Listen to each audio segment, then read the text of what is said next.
پرانے وقتوں میں بادشاہ کی ایک بیٹی تھی، اور یہ تو طے ہے کہ بیٹیاں خوبصورت ہوتی ہیں۔ اس کا ایک غلام بھی تھا جو اس کی بیٹی کی خدمت میں ہر وقت پیش رہتا تھا۔ لڑکی کو بھی غلام سے خاصی رغبت تھی۔ پھر جب وقت آن پہنچا تو ایک باہر کا شہزادہ آیا، اس نے لڑکی کا ہاتھ مانگ لیا۔ بادشاہ نے رشتے کے ساتھ غلام بھی بیٹی کے ساتھ بھیج دیا۔ غلام نے ایک دن لڑکی سے کہا، میری ایک خواہش ہے۔ اس نے کہا، بتا کیا چاہتے ہو؟ وہ بولا، مجھے ایک کیل چاہیے، یہ آسمان گھوم رہا ہے، میں چاہتا ہوں اس کی گردش روک دوں۔ شہزادی مسکرا دی، اور بات ایک عوض۔ اس نے کچھ دن بعد کچھ سکوں سمیت غلام کو آزاد کر دیا۔ غلام ایک اور علاقے جا پہنچا، وہاں جا کر کاروبار کرنے لگا۔ کچھ عرصے بعد وہی لڑکی بدحالی کی چادر اوڑے اس کے گھر کے سامنے گزری تو غلام نے اسے پہچان لیا اور اس نے اس کی بہت خدمت کی۔ جب شہزادی جانے لگی تو اس نے شہزادی سے کہا، میں نہ کہتا تھا آسمان گھوم رہا ہے، میں اس کو روکنا چاہتا ہوں۔ شہزادی پھر مسکرا دی۔ اس نے غلام سے کہا، کبھی تقدیر کو بھی روکا جا سکتا ہے، اور آسمان کی گردشوں میں دوبارہ سفر پر نکل۔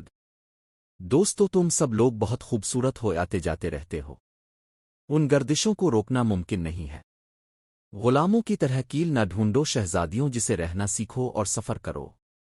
ہاں، کسی کو کچھ دے سکتے ہو تو اس کے لیے راحت کا سامان پیدا کر دو، یہی ممکن ہے، ورنہ آسمان میں کیل تو موت کی شکل میں لگایا جا سکتا ہے۔ ندامت ہوتی ہے۔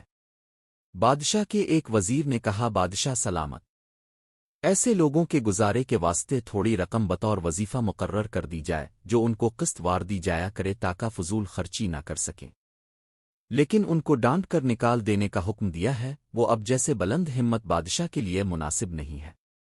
پہلے تو اپنے بہت مہربانی کی اور اب وہ امید لے کر دوبارہ آیا ہے اور اپنا امید کر کے اس کا دل توڑ رہے ہیں۔ پہلے ہی کسی لالچی کو اپنے پاس آنے کا موقع نہ دینا چاہیے تاکہ وہ بار بار پریشان نہ کرے، اور جب ایک دفعہ اپنی خوشی سے اس کو آنے دیا تو پھر سختی سے اس کے لیے اپنا دروازہ بند نہ کرنا چاہیے۔